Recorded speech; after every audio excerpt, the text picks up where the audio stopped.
그라부스키 부부는 햇빛이 화창한 봄날 파리에 호두나무와 노도밤나무 그리고 양버들이 초록색 새싹을 띄울 때 미국으로 떠났다. 우리는 샤를드골 국제공항으로 배웅을 나갔다. 나쁜 소녀가 일라를 꼭 껴안았을 때 그녀의 눈에 눈물이 가득 고였다. 그라부스키 부부는 우리에게 아파트 열쇠를 맡기면서 가끔 아파트를 살펴보고 먼지 좀 털어달라고 부탁했다. 그들은 정말 좋은 친구였다. 우리가 남아메리카 스타일로 막역한 우정을 나눌 수 있었던 유일한 사람들. 그들이 없는 2년 동안 우리는 그들을 몹시 그리워할 것이다. 일날이 떠나자 너무 가슴 아파하는 나쁜 소녀에게 나는 집으로 돌아가는 대신 산책을 하거나 영화관에 가자고 했다. 그런 다음 그녀가 몹시 좋아하는 생루이 섬의 조그만 비스트로로 가서 저녁을 먹을 생각이었다. 그녀가 일라를 좋아했기 때문에 나는 식당으로 가기 전 노트르담 성당 주변을 산책하면서 그녀에게 원한다면 결혼한 후 아이를 입양하는 게 어떠느냐고 농담 삼아 말했다. 내게서 좋은 어머니가 될 소지를 발견했어. 나는 늘 네가 아이를 갖고 싶어 하지 않는다고 생각했거든. 쿠바에서 차콘 사령관과 함께 있을 때 난관 수술을 했어. 그는 아이를 갖고 싶어 했는데 나는 생각만 해도 몸서리가 났거든. 그녀가 무뚝뚝하게 대답했다. 지금은 후회해. 아이를 입양하면 어때? 나는 그녀에게 권했다. 똑같은 것 아냐? 일랄과 그의 부모가 어떤 관계인지 너도 알잖아. 그게 똑같은 건지 잘 모르겠어. 그녀가 중얼거렸다.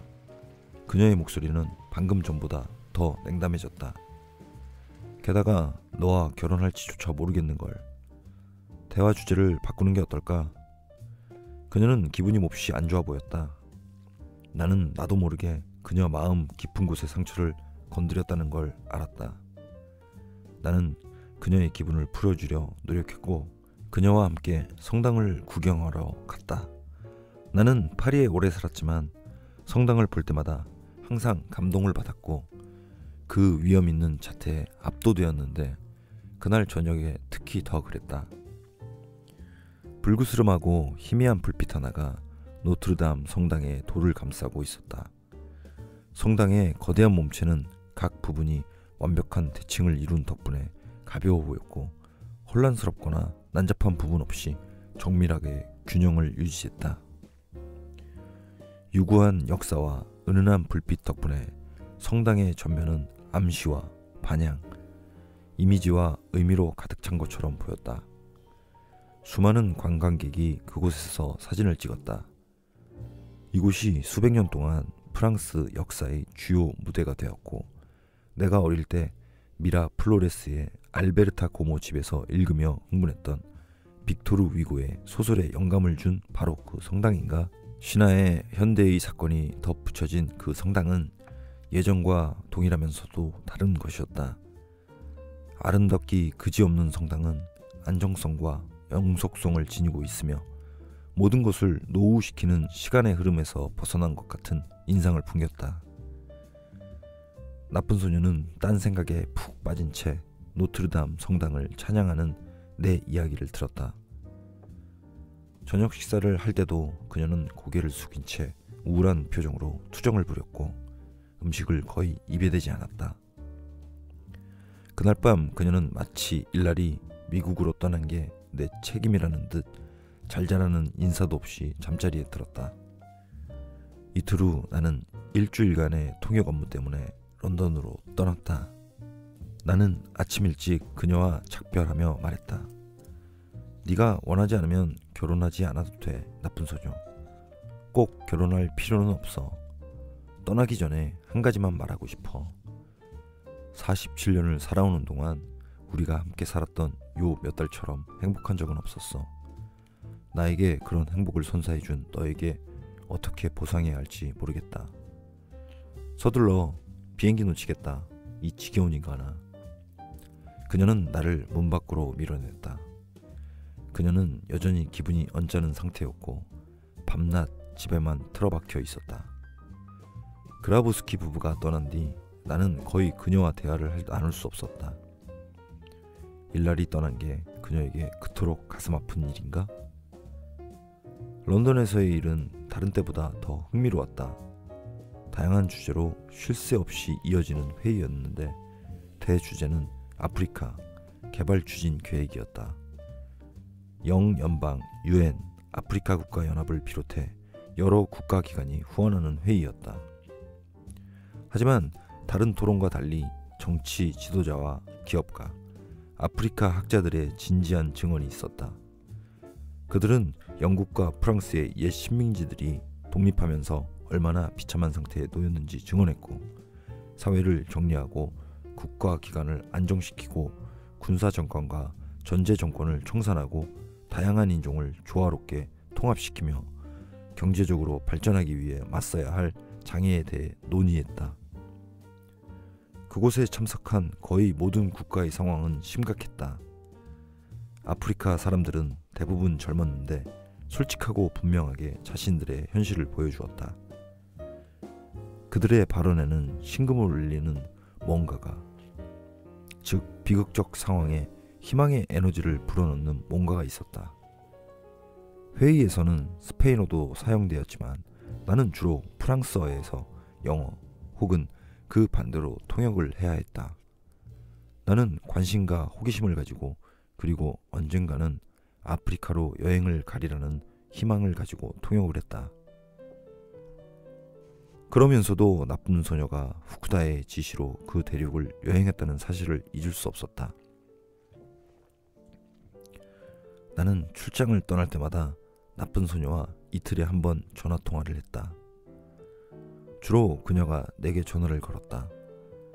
내가 묵은 호텔이나 민박집은 국제 전화 요금을 비싸게 부과하기 때문에 그녀가 거는 편이 더 쌌다. 이번에도 나는 내가 묵은 베이스워터의 쇼어엠 호텔 전화번호를 알려주었는데 나쁜 소녀는 첫 이틀 동안 내게 전화하지 않았다.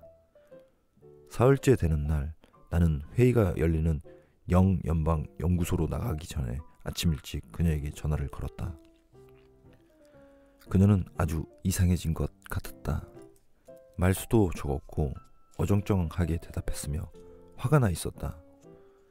나는 깜짝 놀라 그녀가 공포로 발작하던 옛날로 돌아간 게 아닐까 생각했다.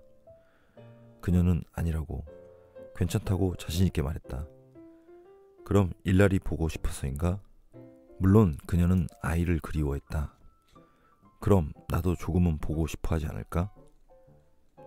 잠깐 생각할 시간을 주어.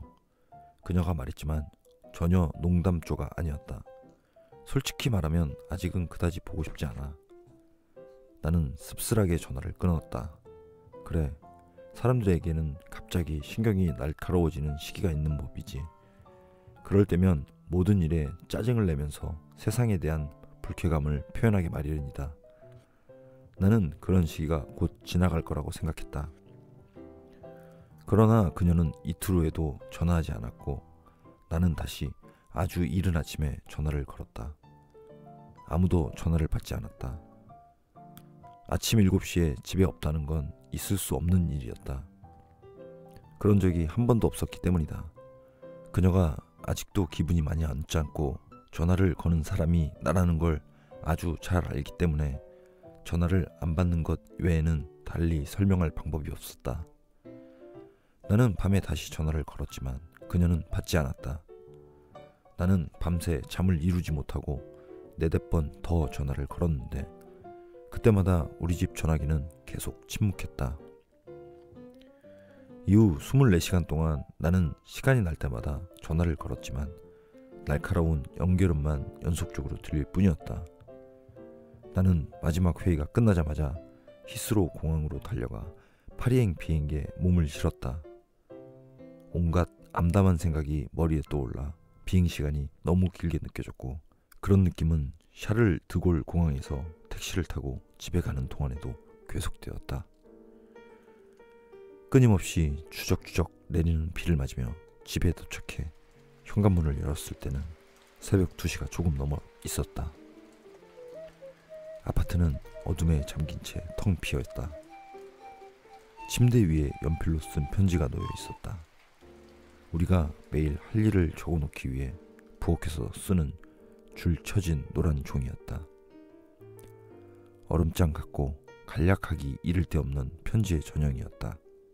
난 이제 네가 원하는 소부르주아의 전업주부 행세를 하는 데 지쳤어. 난 그런 여자가 아니고 앞으로도 마찬가지일 거야. 네가 베풀어준 모든 것에 깊이 감사해. 미안. 몸조심하고 너무 괴로워하지 마. 착한 소년.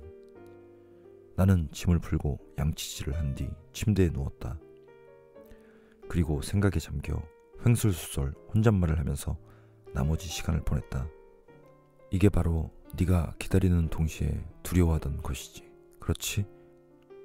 넌 7개월 전 이곳에 나쁜 소녀를 데려왔을 때부터 조만간 이런 일이 있으리라는 걸 알았어. 너는 비겁하게도 그런 사실을 받아들이려고 피하려고도 하지 않았어. 넌 자신을 속이면서 그녀가 후쿠도와의 끔찍한 경험 후에 드디어 모험과 위험천만한 행동을 그만두고 너와 함께 살기로 마음먹었다고 생각했어. 마음속으로 그런 신기루는 단지 그녀가 회복될 동안만 지속될까라는 사실을 알았으면서도 말이야. 넌 그녀가 너와 함께 사는 따분하고 평범한 삶을 곧 지겨워할 것이며 건강이 회복되고 자신감이 생기고 후쿠다에 대한 양심의 가책이나 두려움이 사라지면 너보다 더 재미있고 더 부유하고 덜 따분한 사람을 만나기 위해 준비한 뒤 또다시 엉뚱한 모험을 감행하리라는 것을 알고 있었어. 채광창에 빛이 비치자 나는 자리에서 일어나 커피를 끓이고 조그만 금고를 열었다. 한 달 동안 쓸 돈을 현금으로 보관해두는 금고였다. 물론 그녀는 금고의 돈을 모두 가져가 버렸다. 하지만 그건 그리 대단한 일이 아니었다. 이번에는 누가 행운아가 될까? 언제 그리고 어떻게 그 사람을 알게 되었을까? 분명 내가 출장을 간 동안이었을 것이다. 몽테뉴 거리에 있는 헬스클럽에서 에어로빅이나 수영을 하다가 만났을 수도 있다.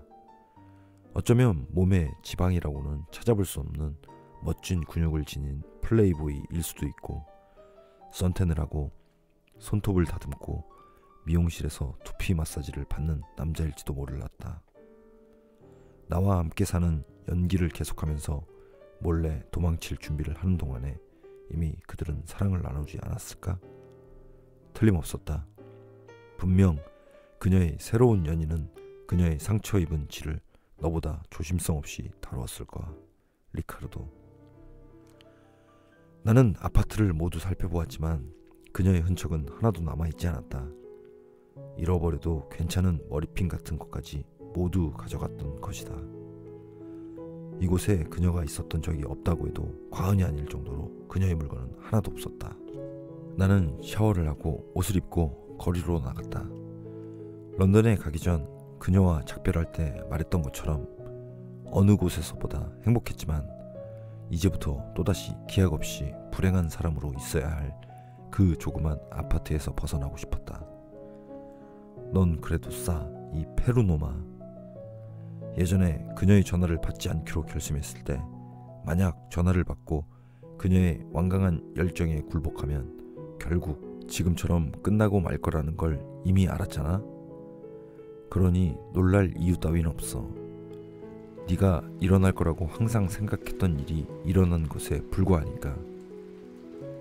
약간 쌀쌀하기는 했지만 구름 한 점 없는 화창한 날이었다. 봄은 파리의 거리를 온통 초록빛으로 물들였다. 공원은 붉은 꽃들로 불타는 듯했다. 나는 생강을 따라 몇 시간을 걸으면서 틸르리 공원과 윅상부르 공원을 산책했고 피곤해지면 카페에 들어가 목을 죽였다. 해가 질 무렵 샌드위치와 맥주를 먹고 어떤 영화를 상영하는지도 모른 채 영화관에 들어갔다. 나는 자리에 앉자마자 잠들었고 영화관에 불이 켜질 때 깨어났다. 한 장면도 기억나지 않았다. 거리는 이미 어두웠다. 나는 절망에 사로잡혔고 갑자기 눈물이 나지 않을까